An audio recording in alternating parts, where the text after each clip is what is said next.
네, 우리 오늘 말씀 함께 나누겠습니다. 여러분, 그 이방 지역의 최초의 교회였던 이 안디옥 교회, 그죠? 우리 지난번에 말씀 나눴죠? 안디옥 교회는 그 이방인 그리스도인들이 율법을 준수해야 되느냐, 유대인처럼 이 문제를 해결하기 위해서 그 바울과 바나바, 그 안디옥 교회에서 있었던 바울과 바나바를 예루살렘 교회를 이렇게 보냈어요. 예루살렘 교회 가서 좀 물어봐 주세요, 이렇게. 그래서 예루살렘 교회가 회의를 열었죠. 바울과 바나바의 이야기를 듣고 회의를 열었어요. 그래서 이 문제를 결의하고 그 결의된 내용을 편지에 써서 바울과 바나바의 손에 다시 들려서 안디옥 교회로 이제 보내는 거 이야기가 적혀 있는 거예요. 그런데 바울과 바나바가 원하는 방향대로 그 회의에서 결정이 된 거란 말이에요. 그래서 그 편지만 바울과 바나바의 손에 의해서 가지고 가게 되면 거기에서 이방인 그리스도인도 율법을 지켜야 된다라고 말했던 사람들과 거기에 영향받았던 사람들이 있을 거란 말이에요. 그들이 의심할 거예요. 아니 바울과 바나바가 왔으니까 그런 편지를 가져온 거 아니냐, 조작된 거 아니냐, 이렇게 의심을 살 수가 있잖아요. 그 편지 가짜다 뭐 이러면 어떡할 거예요. 그래서 예루살렘 교회 지도자들은 편지만 보낸 게 아니라 그들 가운데서 2명을 택해서 바울과 바나바와 함께 가게 한 거예요. 정현엄마 이해가 되시나요? 이해가 되시나요? 이해가 안 돼요? 네. 그죠? 이게 이해가 안 되는 게 정상입니다. 어려울 수 있는 얘기예요. 또 지난번에 설교를 들었어야지. 들었었나? 안 들었던 것 같아요. 그 이제 그런 일들이 있어요. 하여튼 문제가 생겼어요. 예루살렘에만 교회가 있었는데 이제 사람들이 흩어지면서 여기저기 교회가 생겼는데 이방 지역에 최초로 생겨난 교회가 이제 안디옥 교회였고, 그 안디옥 교회에서 유대인들이 지켜야 하는 율법, 뭐 할례라든지 음식에 관한 규례라든지 뭐 이런 율법이 있었어요. 그거를 이방인으로 그리스도인이 된 사람도 지켜야 된다 이러고 주장하는 사람들이 있었단 말이에요. 그러니까 너희들도 돼지고기 먹으면 안 돼. 뭐 너희들도 뭐 할례를 받아야 돼. 막 이렇게 말하고 다니는 사람들이 있었어요. 근데 그게 예수를 믿었다고 해서 교회를 다닌다고 해서 유대인의 율법을 꼭 지켜야 되느냐? 우리 아직까지는 헷갈리니까 예루살렘 교회에다가 가서 물어보자. 그래갖고 이제 사람을 보내서 물어본 거네. 거기서 회의를 해갖고 이방인 그리스도인들은 우리가 지키는, 유대인들이 지키는 그런 율법을 지키지 않아도 된다. 이런 결의를 한 거예요. 예루살렘 교회 본부에서. 그래갖고 이제 거기서 바울과 바나바뿐만 아니라 2명을 더 택해서 편지와 함께 보냈다는 거예요. 뭔가 이 보낸 것도 그냥 시간 되는 사람 아무나 이렇게 보낸 게 아니라 이 선지자라고 말하는 사람 2명을 보냈어요. 권위 있는 사람들이었어요. 뭔가 예루살렘 교회가 일 처리를 확실하게 하고 있다는 거예요. 그냥 이방 지역에 일어난 문제니까 뭐 자기들이 알아서 해 이것도 아니고 거기서 온 사람들과 함께 이제 공식적인 회의를 하고 회의 결과를 편지를 쓰고 그 편지와 함께 증인 2명을 붙여갖고 다시 그 이방 지역으로 보냈다는 거예요. 뭔가 일 처리를 확실하게 하고 있어요. 여러분, 저도 좀 범하기 쉬운 실수 중 하나인데 교회 일이라고 해서 좀 대충 하는 경우가 있습니다. 교회 일. 돈 받고 하는 일도 아닌데 뭐 이렇게 성도들이 보통 이렇게 생각하는 경우들이 또 있어요. 예, 뭐 괜찮겠지 뭐. 어때 뭐 교회인데 다 괜찮을 거야. 그냥 이렇게 좀 쉽게 생각하는 경우가 있다는 거예요. 저도 그런 생각을 가질 때가 있어요. 물론 교회는요 좀 은혜로 넘어가지고 너그럽게 하고 할 필요가 있어요. 하지만 이건 본인이 자신에 대해서 할 생각은 아니라는 거죠. 타인에 대해서는 그렇게 할지라도 아이고 교회인데 뭐 괜찮아. 교회에서는 조금 이렇게 실수할 수도 있는 거예요. 타인에 대해서는 그렇게 말해줄 수 있어도 교회 일을 하면서 자기 자신에게는 자기 자신이 그렇게 얘기해서는 안 된다는 거예요. 네, 잘해야 된다는 거예요. 꼼꼼하게. 뭔가 이 나란 일을 한다 이러잖아요. 우리도 어느 나라의 일을 하는 거예요? 교회 일을 하는 거? 하나님 나라의 일을 하는 거예요. 네. 국가를 위한 충성보다 더한 충성이 하나님 나라를 위한 충성이라는 거예요. 주의 일을 하는 거예요. 날 위해 죽어주신 분, 그 분의 일을 하는 거란 말이에요. 꼼꼼하게 정성을 다할 필요가 있습니다. 저도 뭐 한다고 하는데 실수할 때가 많아요?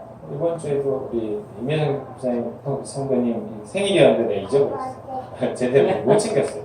거기에 이제 그 교인 기록 카드에 보고 그걸 이제 옮겨놓고 이야기를 하고 막 이랬어야 되는데 제가 그런 걸 못했습니다. 제가 실수할 때가 많아요. 뭐 이렇게 하면 여러분은 양해해 주시고 저는 더 제 자신 채찍질하고 뭐 이래야 된다는 거죠. 특히 하나 부탁드릴 거는 이제 예배에 나오는 거 안내요, 안내. 이 안내가 되게 중요하거든요. 처음 들어와서 맞이하는 얼굴이잖아요. 옛날에는 안내하시는 분들 다 한복 입히고 그랬어요. 지금은 뭐 그러지 않지만 예전 교회들은요, 안내, 지금도 행사하면 한복 입히는 교회들이 많았어요. 근데 옛날에 많은 교회들이 안내하시는 분들 꼬박꼬박 한복 입고 해야 된다고 하는 경우들이 있었단 말이에요. 안내가 이렇게 얼굴이거든요. 처음 오시는 분이 제일 처음 보는 얼굴이기 때문에 좀 이렇게 잘할 필요가 있습니다. 일찍 와야 되고요. 네. 그래서 다음 달부터는 할 수 있는 사람만 좀 넣어야 되겠다 이런 생각이 들었어요. 일단 애기 있는 분들 넣으면 하기가 좀 어렵잖아요. 또 이렇게 멀리 사시는 분들이 일찍 오시면 좋은데 저 일찍 올 수 없는 분들이라고 하면 지금도 그렇게 하고는 있는데 더더군다나 한두 사람이 하는 한이 있더라도 좀 안내는 할 수 있는 사람을 넣어야 되겠다 하는 생각을 좀 들었습니다. 네. 잘해야 돼요, 안내. 근데 이렇게 말하면 좀 여러분이 부담이 되려는지 모르겠지만 네. 근데 예, 특히 안내는 좀 그럴 필요가 있다는 거예요. 네. 그렇게 따지면 뭐 밥하는 것도 잘해야 되고요. 다 잘해야 되긴 해요. 네, 냉수 한 그릇이라도 내어주는 어떤 헌신에는 반드시 하나님의 가품이 있다는 것을 잊지 마시고 예, 교회에서 맡은 일들을 좀 잘하면 좋겠다는 생각이 듭니다. 예루살렘 교회에서 써준 편지의 내용 중에는요, 이런 말이 있었어요. 읽어볼게요. 시작. 그런즉 우리 가운데서 어떤 사람들이 우리의 지시도 없이 나가서 말로 너희를 괴롭게 하고 마음을 혼란하게 한다. 말로. 여러분 항상 교회는 말이 문제예요. 말이 별거 아닌 것 같아도 말의 힘이 대단한 겁니다. 말은요, 사람의 생각을 괴롭게 하고 이 영혼을 혼란하게 할 수 있어요. 말이 능력이 있기 때문에. 마음이라고 나온 이 단어의 원어는 푸시케라는 건데 영혼이라는 거예요. 영혼을 혼란케 한다 이런 거예요. 마음이라고 해석할 수도 있고. 교회가 세워질 때도요, 말에 의해 세워져요. 교회가 말에 의해 세워진단 말이에요. 말로 전도해갖고 말로 교회를 세워요. 그런데 무너질 때도 이 말 때문에 무너지는 경우가 많아요. 전도도 말로 하지만 그 어렵게 전도해온 사람을 결국 말로 상처 입혀서 실족시킵니다.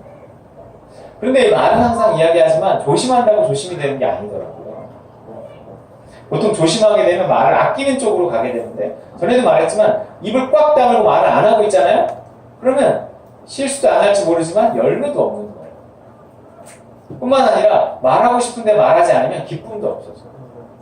그렇기 때문에 말은 실수 안 한다고 실수를 하는 게 아니라 이렇게 그 수준을 올려서 말에 실수가 없으면 온전한 사람이 돼요. 그렇기 때문에 그런 사람이 되기까지 애를 써야 되는 문제지. 내가 실수했으니까 내가 다시는 말 안 해.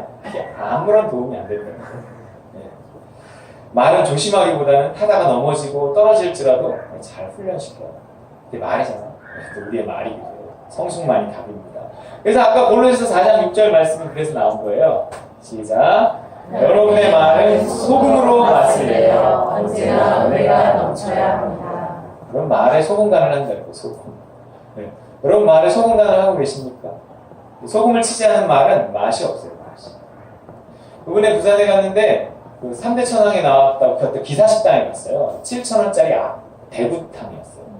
근데 거기는 특이하게 뭐냐면 대구 머리만 안 주고 그 다음에 이제 양념장하고 소금을 주고 이 마늘을 주고 이래갖고 자기가 간을 해먹는 거예요. 내가 간을 하는데 왜 그게 맛집인지 잘 모르겠어요. 그래갖고 간을 잘못하면 맛이 없어요. 근데 간을 잘하면 맛이 있어요. 거기에 이제 오뎅을 넣고 뭐 이래갖고 약간 특이하게 하는 곳이긴 한데 근데 저는 누가 만들어준 게 맛있지 내가 간을 한다고 생각하니까 쉽지는 않더라고요. 근데 거기에 이제 소금으로 맛을 내지 않으면 맛이 없어져. 음식은 소금이 맛을 내죠. 정말 이게 천연조미료 소금이라는 건 굉장히 신비한 음식이에요. 이 신비한 맛을 내는 소금이 굉장히 비싸다고 생각해보세요. 100g에 15만 원. 그러면 이게 얼마나 가난한 사람들은 소금 못 넣어 먹어요. 근데 그 소금이 얼마나 쌉니까? 바닷물에 소금이 있잖아요. 정말 하나님의 은혜라는 거예요. 이 소금으로 맛을 내야 돼요? 맛있는 말을 누가 할 수 있겠습니까? 이게 맛있는 말은 하늘에 속한 사람이 맛있는 말을 하는 거예요. 너희는 세상의 소금이다 그랬단 말이에요. 소금이 어디 있나 보니까 소금이 내 안에, 소금은 사실 하늘에 있어요. 하늘에 있는데 내가 하늘에 속해 있단 말이에요. 그래서 내가 하나님 나라에 속해 있는 한, 내가 하나님 나라에 속한 하루를 사는 한, 거기에 있는 소금을 내 말에 칠 수 있어요. 그러지 못하는 이유는 내가 세상에 여전히 속해 있기 때문이고 하나님 나라에 못 들어갔기 때문이고 자아의 두꺼운 껍질이 내가 이미 소금인데도 그 소금을 막고 있는 거예요. 내가 죽어요. 그 두꺼운 껍질을 뚫어야 이 생명이 나오거든요. 그래서 썩어야지 하나의 미랄 땅에 떨어 썩지 않으면 하나 그대로 있지만 썩으면 많은 열매를 맺는다. 우리가 세상 나라에 대해서 죽고 하나님 나라에 대해서 살아나요. 날마다 아침마다 먼저 이것을 구해야 돼요. 하나님, 내가 그리스도와 함께 세상 나라에 죽고 하나님 나라에서 살았습니다. 내가 오늘 하나님 나라에서의 하루를 살게 하옵소서. 이래야 돼요. 그래야 거기에만 소금이 있고요. 거기에만 내 말에 소금으로 맛을 내어서 은혜가 넘치는 말을 할 수 있는 줄 믿으시기 바랍니다. 여러분, 맛있는 말만이요 사람을 먹여 살려요. 말을 많이 해도요. 여러분, 음식이 많아. 여러분, 뷔페 좋아하세요? 여러분, 저 별로 요즘엔 뷔페를 안 좋아해요. 네. 이 뷔페가 어떤 뷔페냐에 좀 다르긴 하지만 그냥 출장 뷔페 이런 거 가보면요 먹을 거 진짜 많은데 진짜 먹을 건 정말 몇 가지 안 떠요. 저는 뷔페가 딱 보면 이제 다 경험이 있기 때문에 몇 가지 안 떠요. 양으로 승부하지 않는단 말이에요. 음식이 아니 많더라도 말을 아무리 많이 해도요 이게 소금으로 맛을 내지 않으면 맛없는 말은요 한 가지만 있어도 정말 그게 맛있으면 정말 그걸로 밥 한 공기 다 먹을 수 있어요. 그게 말이에요. 소금으로 맛을 내야 돼요. 우리의 말에도 우리 애들한테 말을 많이 하지만 우리 애들이 말을 많이 할수록 네, 그게 이제 우리 애들 뷔페구만. 그렇게 하고 그게 잘 안 들어요. 결정적으로 내가 하나님 나라에 속해하고 간을 딱 해갖고 맛있는 말 한마디를 딱 하는 쏙 들어가고 우리 애들 변화시키고 영향력을 주는 거예요. 네. 처음에 듣는 듯 하는데 계속 말을 하면 잘 안 듣더라고요. 어제 운전해서 9시 10분에 출발했는데 중간에 밥 먹기도 하고 그러긴 했는데 5시 10분에 도착했어요. 거기서 토요일이랑 출발해서 8시간이 걸렸단 말이에요. 졸리기도 하고 또 이런 기회가 아니면 애들한테 뭐 말할 기회도 없고 가면서 이제 애들하고 말하려고 했어요. 다 자네. 깼어요. 깨서 또 말을 하는데 깨서 말을 나는 자서 처음에 말을 못하는구나 이런 생각을 했어요. 깨면 말을 해야 돼요. 깼어요? 깨서 말을 했는데도 잘 때하고 크게 다르지 않다는 거죠. 별로 이렇게 소금으로 맛을 내지 못하고 네. 이게 소금으로 맛을 내야 돼요. 그래서 27절 읽어보겠습니다. 시작. 그리하여 유다와 신라를 보내니 그들도 이 일을 말로 전하리라. 증인 2명이 유다와 신라라는 사람이었어요. 이 신라는 나중에 이제 바울과 파트너가 돼갖고 전도 여행을 가게 되는 사람이 되는 거예요. 이 유다와 신라를 보내니 그들을 이 일로 말로 전하리라 그래요. 예루살렘 교회가 2명의 선지자인 유다와 신라를 바울과 함께 보내는데 뭐 하라고 보낸 거예요? 말하라고 보낸 거예요. 말하라고. 여러분, 이 피조 세계의 혼란이 처음 어디에서 시작됐어요? 이 뱀의 말. 뱀의 말에 속아서 그 생각이 괴로워지고 영원히 혼란케 된 우리를 위해서 누굴 보내세요? 네. 네. 이 율법주의자들의 말에 속아갖고 생각이 혼란해지고 네, 이 생각이 혼란해진 나에게 지금 누군가를 보내줘야 될 거예요. 누굴 보냈어요? 바울과 유다와 신라를 보낸단 말이에요. 뭐하라고 보내냐면 말하라고 보내요. 우리가 뱀의 말에 속아서 우리 이렇게 괴로워지고 영원히 혼란케 됐단 말이에요. 근데 누구를 보내요? 그럼 우리에게 예수를 보낸단 말이에요. 하나님 예수를 보내요. 그래서 뭐하라고 보내는 거예요? 말하라고 보내는 거예요. 그래서 예수님을 가리켜서 뭐라 그래요? 말씀이 육신이 되어 우리 가운데 거하시는 겁니다. 예수님은 뭐냐면 하나님의 말이었어요. 지금 예루살렘 교회가 유다와 신라를 안디옥 교회에 보냈는데 유다와 신라를 보내는 게 아니라 예루살렘 교회에 말을 전하라고 보낸 거예요. 말을 보낸 거예요. 말. 여러분, 우리도 마찬가지예요. 우리는 예수님이 하나님의 말이듯 우리도 누구의 말이어야 돼요? 우리도 하나님의 말, 그래서 우리를 가르쳐 뭐라 하냐면 그리스도의 편지다. 예수님이 여러분의 몸에 쓴 게 아니라 여러분의 마음판에 그분의 말씀을 기록해서 세상 사람들에게 말하라고 여러분을 보냈단 말이에요. 그런 말이 성경에 있어요. 내가 그냥 지어낸 멋진 말이 아니에요. 고린도후서 3장 3절 시작. 여러분은 분명히 그리스도께서 쓰신 편지입니다. 우리는 그것을 작성하는데 봉사를 했습니다. 그것은 먹물로 쓴 것이 아니라 살아계신 하나님의 영으로 쓴 것이요 돌판에 쓴 것이 아니라 가슴판에 쓴 것입니다. 여러분, 성령께서 우리의 영혼을 변화시켜서 우리를 보는 이로 하여금 그리스도를 알게 하신다는 거예요. 그래서 우리는 성령께서 우리 영혼에 쓰신 그리스도의 편지라는 거예요. 편지의 의미를 알겠어요? 여러분, 그리스도의 편지예요. 아멘. 여러분, 누군가 여러분을 읽는 거예요. 여러분, 사람을 읽는다 그러잖아요. 저도 사람을 보면 읽어요. 딱 보면 읽고 뭐 이런 개념이 아니라 여러분 그러잖아요. 우리 다 사람 보면 읽잖아요. 이렇게 뭐 그 사람의 말과 행동을 이렇게 보면서 읽잖아요. 읽는다는 말이에요. 사람들도요, 우리를 보고 읽어요. 근데 우리를 보고 무언가 읽었을 때 그리스도가 느껴져야 된다. 저건 누가 쓴 편지인가? 저건 저 사람이 쓴 편지, 저 사람이 쓴 것 같지 않은데. 뭔가 이런 게 느껴져야 돼요. 근데 저 사람 자체가 훌륭한 것 같지 않은데, 저 사람에게서 누가, 딴 사람이 느껴진다. 뭔가 이런. 그 딴 사람이 이제 그리스도여야 한다는 거죠. 어떤 사람들의 말은 성도들에게 괴로움과 혼란만을 줬어요. 근데 어쩌면 그들도 확신을 가지고 사명으로 말했을지 몰라요. 그 할례를 받아야 된다 막 이러고 떠들고 잘했으면 그 사람도 확신을 가지고 말했을 거예요. 그러나 사랑 없는 자기 확신, 이 성수가 없는 사명은 사람을 죽일 뿐이라는 거예요. 뭔가 사랑이 없고 성숙이 없이 확신을 갖는 사람이 있어요. 자기 확신. 근데 이 자기 확신은 율법주의예요. 이것이 사람을, 다른 사람을 이렇게 혼란을 주고 죽인다는 거예요. 근데 오늘 성숙한 사람들인 바울과 바나바와 유다와 실라를 통해서는 사람들이요, 기쁨을 얻어요. 혼란을 갖는 게 아니에요. 성숙한 사람들의 말을 통해서는 기쁨을 얻는다고요. 30절 31절 시작. 그들이 작별하고 안디옥에 내려가 우리를 모은 후에 편지를 전하니 읽고 그 위로한 말을 기뻐하더라. 이제 이 앞에 건 몰라도 이제부터 들으면 돼요. 여러분, 성수가 없는 옳고 그름이 참 무서워. 지금 안디옥 교회에 일어난 문제가 뭐냐면 그 문제였어요. 어떤 유대인들이 예루살렘으로부터 와서 자신이 목숨처럼 여기는 할례를 전파한 거예요. 뭐 이거 한다고 돈 생기는 거 아니었어요. 자기 나름대로 사명을 가지고 한 거였어요. 얼마나 중요해요. 성경에도 있잖아요, 할례. 하지만 그건 자신의 오름이지 그게 곧 남의 오름이 되진 않다.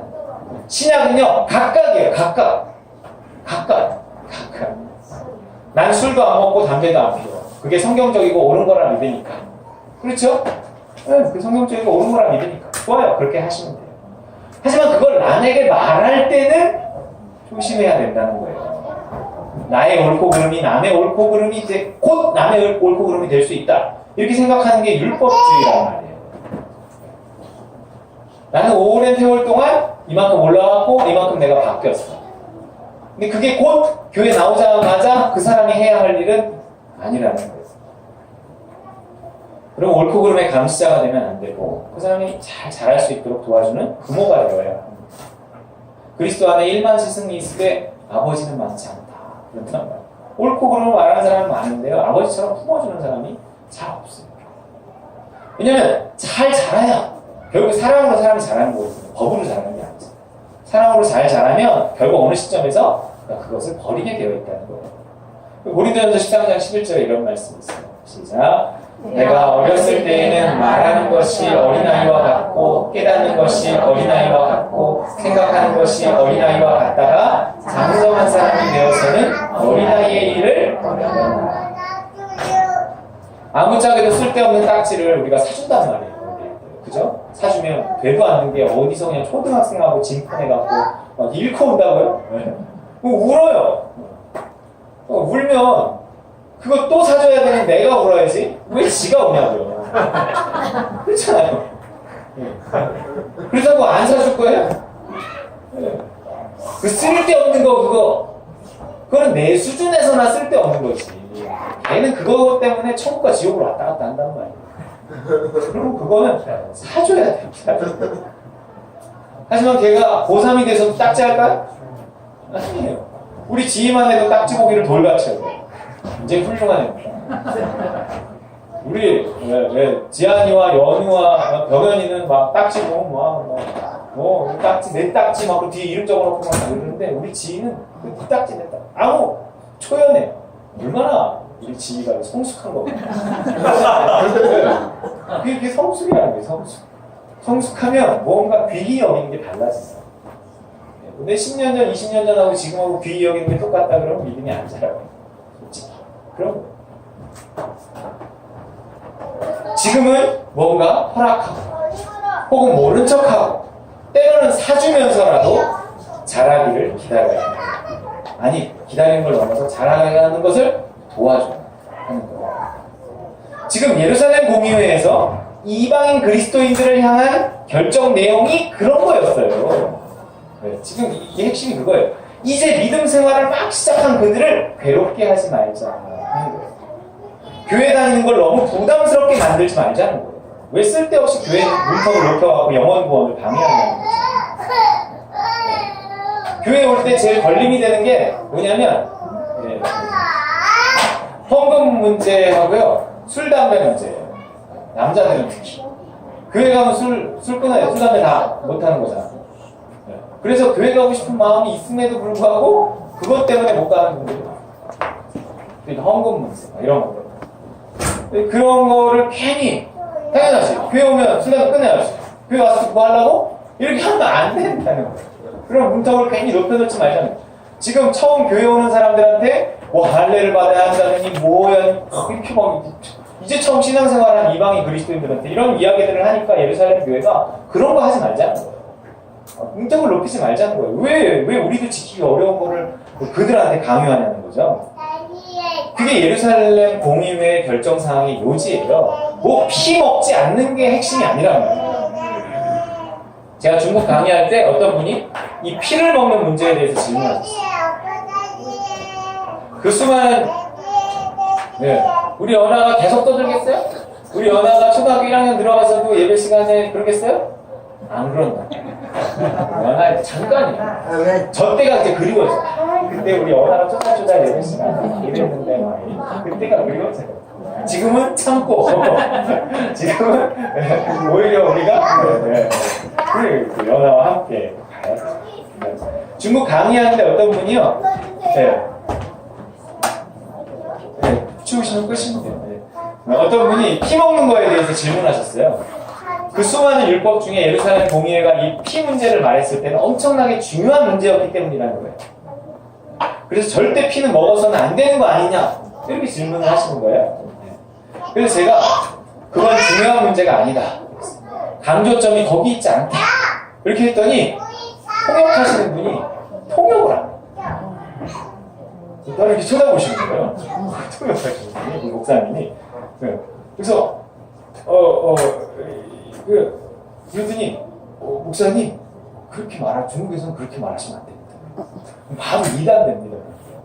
아마 중국이 피해 대해 굉장히 예민한가 봐요. 왜냐면 중국 교회가 성경에 이렇게 나와 있습니다. 중국 교회들은 전부 피를 금기시합니다.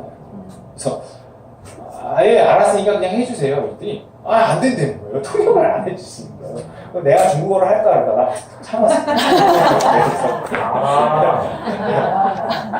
그래서 그래갖고 제가 다 알아서 부연 설명을 할 테니까 그냥 걱정 말고 해주세요. 그랬더니 이러면서 그냥 그때 하시더라고요. 3번을 보잖아요. 3번. 그게 그렇게 중요한 거였으면 바울이 서신서마다 썼을 거예요. 근데 그 중요한 교리서라고 하는 로마서에도 그에 관한 내용이 없어요. 다른 것도 마찬가지.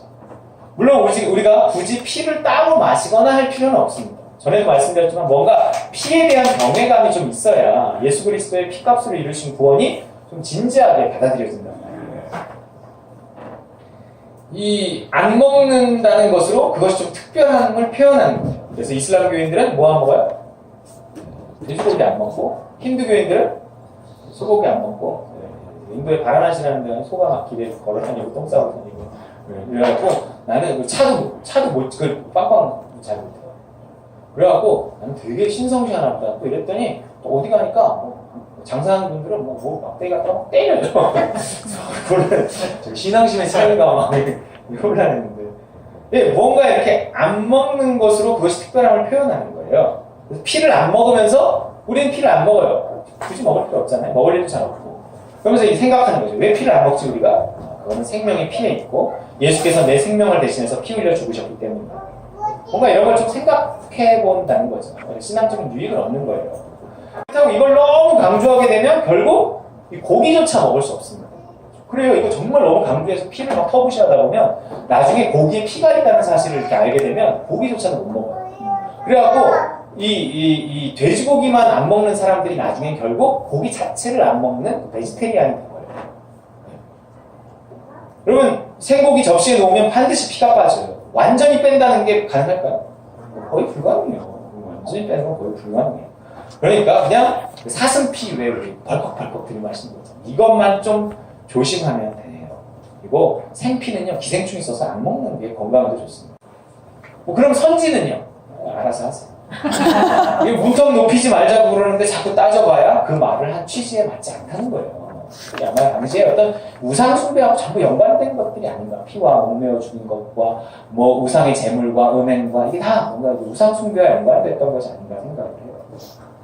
그러나 이 예루살렘 공의회의 결정사항을 또 다른 극단으로 이용하는 것도 바람직하지 않아요. 다시 말해서 그 몇 가지만 제외하고는 우리 이방인 그리스도인들은 어떤 의무도 없다. 그냥 이렇게 생각해 보는 거예요. 이건 또 다른 율법이라는 거예요. 율법의 항목을 줄인 율법주의에 불과해요. 이 자유라는 것은요, 그것만 안 하면 나머지 내 마음대로야. 자유야, 이게 아니에요. 자유란 그렇게 얻어지는 게 아니에요. 믿음이 자라면서 모든 것을 성령께서 주시는 확신인 믿음을 따라하는 가운데 점점 자유해지는 거지, 저 몇 가지만 제외하고는 내 마음대로 이렇게 해서 사람이 자유해지는 건 아니라는 거예요. 맞아요. 교회 오자마자 해야 할 일 따위의 항목은 존재하지 않아요. 다만 최소한 주일 예배만은 빠지지 말자 정도라는 거예요. 그게 아마 예루살렘 공의의 결정사항이 뭐 이런 식의 얘기일 거예요. 근데 그렇다고 그게 10년, 20년 가면 되겠습니까? 아니에요. 자라야죠. 문턱은 낮춰졌지만 나중에 자라야 돼요. 주변 성도들은 그가 자랄 수 있게 도와줘야 돼요. 그래서 그가 스스로 교회의 여러 짐들을 질 수 있어야 하는 겁니다. 그래야 성도와 교회가 함께 세워지죠. 그거만 안 하면 된다 그랬으니까 난 그거만 안 하면 모든 의무를 다한 거야. 요것만 하면 되는 거야? 그럼 난 요것만 하면 모든 의무를 다한 거야. 이렇게 생각하는 경우들이 있어요. 나머지는 내 마음대로. 율법주의예요. 물론 의무적으로 해야 하는 헌금 따위는 없어요. 맞아요. 그래서 우리 교회는 헌금 봉투도 단촐하단 말이에요. 하지만 어떤 자신의 형편과 은사와 믿음에 맞춰서 해야 할 부분이 있다는 거죠. 특히 물질에 있어서 어떤 믿음의 요구를 거절하면 믿음이 더 이상 자라지 않는 걸 보게 돼요. 하나님과 더 가까워지지 못하게 됩니다. 물질이 우리가 소중하게 여기기 때문에 하나님 우리의 믿음이 자라는 데 있어서 우리의 죽음을 확인하는 데 있어서 물질에 대해서 요구를 하실 때가 있단 말이에요. 그 믿음만큼은 해야 됩니다. 주님과 동행해야 됩니다. 교회 다니면 누구나 해야 하는 그런 율법적인 항목은 없어요. 나의 오름을 남에게 강요해서는 안 됩니다. 나의 디딤돌이 혹은 남에게는 걸림돌이 될 수도 있는 거예요. 하지만 우리에게는요, 각자에게 말씀하시는 새로운 법인 믿음이라는 게 있다는 거예요. 그래서 믿음대로 믿음만큼은 해야 돼요. 나의 형편과 은사와 수준에 맞춰서 믿음이 온다고요. 어제의 내가 오늘의 내가 아니듯이 어제의 믿음이 오늘의 믿음이 아니기 때문에 날마다 새롭게 물어야 돼요. 그리고 순종해야 돼요. 순종이 나만의 천국을 만들어가는 그것이 복음이라니까요. 여러분 교회를 다니다 보면 믿음이 자꾸 자라요. 자라는 만큼 거기에 맞춰서 우리 해야 하는 일들이 달라진다는 거예요. 자, 보세요. 이런 유연함이 바울과 바나바 모두에게 있었어요. 하지만 누구에게 더 있었을까요? 이런 어떤 유연함이라는 거예요. 바울에게도 있었을까요? 바나바에게도 있었을까요? 바나바예요. 이때까지 바울은 아마도 성격상 좀 강했었고 율법을 지키던 습관이 있었기 때문에 뭔가 아직도 옳고 그름에서 자유롭지 못했던 것 같아요. 이제 1차 전도여행 갔다 온 거란 말이에요. 오늘 바나바와 바울이요 대판 싸워요. 39절에 뭐라 그래요? 이런 얘기가 성경에 잘 없어요. 진짜 서로 심히 다투어 피차. 우리가 알았던 그 바울이, 우리가 들었던 그 착한 사람 바나바가 둘이 싸워. 성경에 이런 얘기 잘 없어요. 뭐 때문에 싸우냐면요, 이제 1차 전도여행 갈 때 바나바의 조카인 마가를 데리고 갔어요. 근데 이 마가가 처음에 그냥 뭣도 모르고 따라간 거죠. 아마 이 이 마가의 다락방에 초대교회가 모였을 때 이 마가였어요. 아마 그러니까 다락방이 그렇게 클 정도면 아마 부잣집 아들이 아니었나 싶어요. 그러니까 이제 부잣집 아들이 고생도 안 보고 컸는데 이제 삼촌 따라서 이제 뭐 전도여행 어설피 따라갔다가 이건 뭐 잠도 제대로 못 자, 먹을 것도 제대로 못 먹고 너무 힘든 거예요. 그러니까 나 엄마 보고 싶어 그러고 그냥 가버린 거예요. 네. 그걸 보고 바울이 그래? 좋아. 별성 부른 나무는 떡잎부터 한다고? 넌 이제 끝이다. 이랬던 거예요. 1차 전도여행. 그리고 이제 돌아왔는데 2차 전도여행을 또 가려고 하는데 바나바가 마가를 다시 데리고 갑시다. 이러는 거죠. 그러니까 바울이 데리고 가겠어요, 그거? 절대 안 된다. 네 조카 아니라 모세도 안 된다. 이게 하나님께 다시 물었어야 되는데 이미 마음에 뭔가 상처와 미움과 선입관이 있었기 때문에 내가 한 번 속지 두 번 속냐? 이러고 무조건 반대한 거예요. 물론 마가는 이전에 실패를 좀 만회해보고도 싶었고 또 중간에 돌아왔다는 죄책감 때문에 다시 가고 싶었을 거란 말이에요. 근데 생각해보세요. 도대체 바울이 누구예요? 바울이 마가였어요. 예수님께 부름받은 이후에 이전에 그 그리스도인들을 핍박했다는 어떤 죄책감과 그때의 실수를 만회해보려고 바울이 아주 열심히 해보려고 했어요. 근데 사람들이 믿어줬어요? 안 믿어줬어요. 저건 계략일 거야. 사람이 이렇게 빨리 바뀔 수 없지. 아니 바뀔 수 있어도 바울은 아니지. 이랬어요. 그럼 누구보다 마가의 심정을 잘 알 거 아니에요. 야 나도 한때 실수 때문에 사람들이 날 안 믿어줬어. 내가 얼마나 힘들었었어 그때. 나 그때 열심히 해보고 싶었는데 안 믿어줬단 말이야. 지금 마가의 심정도 그렇지 않을까? 그러니까 누구보다 내가 더 마가를 이해하고 받아들여야지 라고 하지 않고 저 새끼 나쁜 새끼 지난번에 내가 와 너 중간에 가서 내가 얼마나 고생해 넌 안 돼 이랬던 거야. 그럼 마음을 풀지 않았어. 물론 말은 이렇게 했을 거야. 말은 바나바 생각해봐. 이 일이 좀 중요한 일이야. 내 개인적인 감정 때문이 아니고 이 일의 중요성 때문에라도 삐질만한 사람을 데려가야지. 아니 저런 애를 데려가는 건 직무유기야. 직무유기. 바나바는 이렇게 말했을 거예요. 아니 내 조카라서가 아니라 사람이 한 번 실수했다고 그렇게 내치는 게 아니죠. 오히려 실수하고 실패해봤기 때문에 더 잘할 수 있지 않겠어? 웃기고 있네. 뭐? 웃기고 있어? 야 바울 너 그 개구리 올챙이적 생각 못한다고 네가 했던 실수는 생각 안 하는 거야? 아니 다른 사람은 몰라도 네가 나한테 이러면 안 되지. 왜 네가 나한테 이러면 안 되는지 아세요? 그랬던 바울을 누가 그 목숨을 걸고 그 바울을 불러다가 그 다른 사도들과 이렇게 연결시켜준지 아세요? 바나바가 이랬단 말이에요. 바나바는 정말로 이 마가를 이렇게 다시 데려가려는 게 처음 일이었으면 이게 자기 조카였기 때문에 데려간다 이런 소리를 들어도 할 말이 없어요. 근데 무슨 바울이 자기 조카였어요? 삼촌이었어요? 친척이었어요? 아니에요.